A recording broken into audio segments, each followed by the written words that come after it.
top story.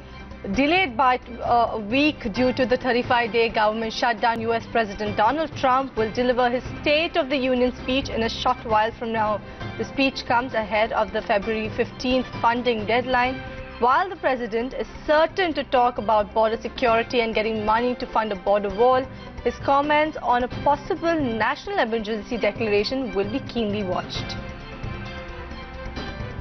And in a bid to change the backstop clause in the European Union's Brexit deal, British Prime Minister Theresa May will meet European Commission President Jean-Claude Juncker this week. Prime Minister May is expected to make a formal proposal on how the UK wants to amend or replace the Irish backstop.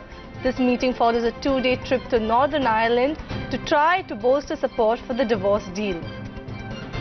And UK ministers hold secret talks of delaying Brexit by 8 weeks. That's as per reports. The delay would postpone Brexit to May 24th, which is currently due on March 29th. UK ministers are hoping European Union will agree to a 2-month quote-unquote grace period after March 29th if May's deal passes through the Parliament.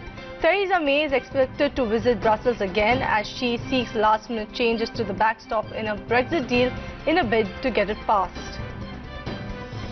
And senior US and Chinese officials to hold another round of trade talks in Beijing next week. U.S. China officials to discuss on protection for American intellectual property and avert a March 2nd increase in the U.S. tariffs on Chinese goods. The U.S. delegation would begin arriving in Beijing over the weekend following a Chinese New Year break this week, and this is all as per reports.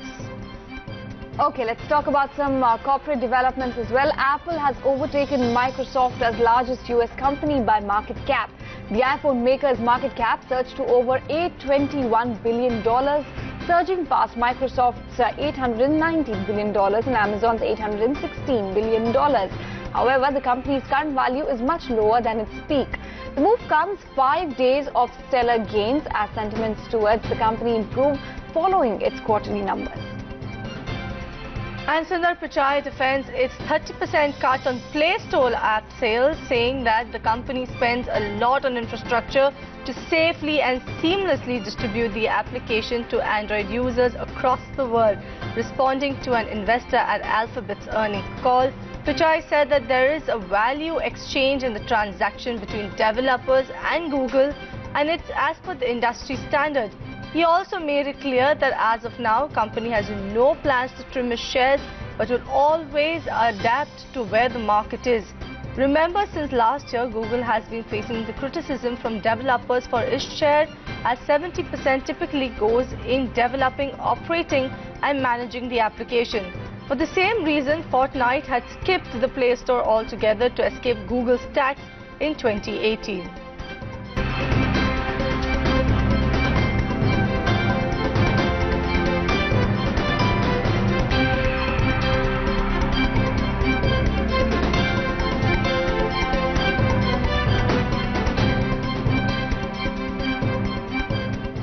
Complete your TV viewing experience with the best of Hollywood entertainment and news. Get the Times Movies and News pack at just 13 rupees. Ask your cable or DTH provider now.